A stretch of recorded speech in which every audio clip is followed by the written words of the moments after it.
We begin tonight with breaking news. The Justice Department has started to release the Jeffrey Epstein case files. Thousands of documents were published related to the late sex offender Jeffrey Epstein. Now, this follows long political battles that have played out in public for many years, culminating with action taken by Congress to force this release. Now, NBC News is looking into the immense number of documents. Our own Charlie Wojciechowski is here. He's in studio with an update and what you've learned so far, Charlie, quite a bit to uncover. There's a lot here, and it's not complete. The Justice Department, as you said, just started releasing this database about 2 hours ago. It's searchable. A lot of people are reporting that it crashes very often and does not return all results. Now, NBC News has also found numerous photos of Epstein and Ghislaine Maxwell on trips with vacations and others, including this is Mr. Epstein posing with Michael Jackson. There is another apparently framed photo of Epstein and someone whose face has been redacted, posing with a giant prop check signed by Donald Trump. Now, we do not know when this was taken, who was blacked out, and the context, and we cannot imply any wrongdoing. The same can be said of a photo of former President Bill Clinton posing with a woman whose face has also been blacked out. Again, NBC News cannot confirm the context of the photo, who has been redacted, and cannot imply there was wrongdoing. Now, according to the Justice Department, 200 attorneys participated in the review of these materials before they were released. More documents are expected in the next few weeks. It is expected to be a document dump of epic proportions.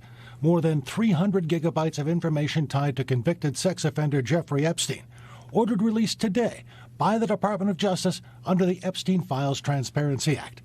If you were to print it all up, you would have a stack of documents almost 10 miles high, taller than Mount Everest or Chicago's Willis Tower. So far from what we know, the Justice Department is simply not going to comply with the full extent of the law's requirement and only make a partial release later today.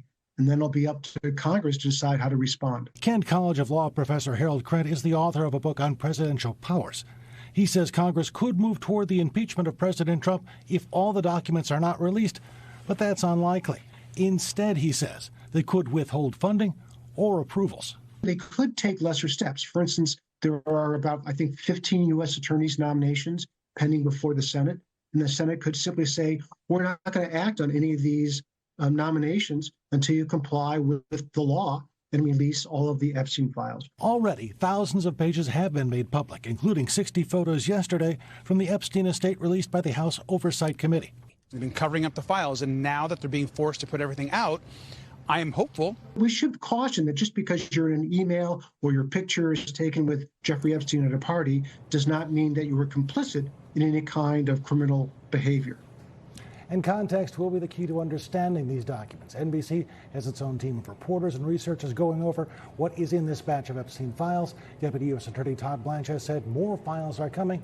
There were several 100,000 documents just in today's release, and he says he expects another several 100,000 over the next few weeks. Wow. And now what's next? What's next is we go through these things. Is there any chance of criminal prosecution? The answer is no, because these have been vetted, because the Justice Department didn't want anything that could be part of a current investigation included in the documents. But we're looking at damages to reputation. So could these documents result in any criminal prosecutions then? It's unlikely at this stage because of all that vetting that's gone on. But it's the damage to reputations that's very important here. Remember what happened to Prince Andrew in England and the former president of Harvard University had to step back from his teaching duties? Reputations could very well be damaged by what's in these documents. We don't know what's in there. There's a ton of documents still to come. We'll just have to keep going through them. And we know you will. Thank you so much, Charlie. We appreciate that.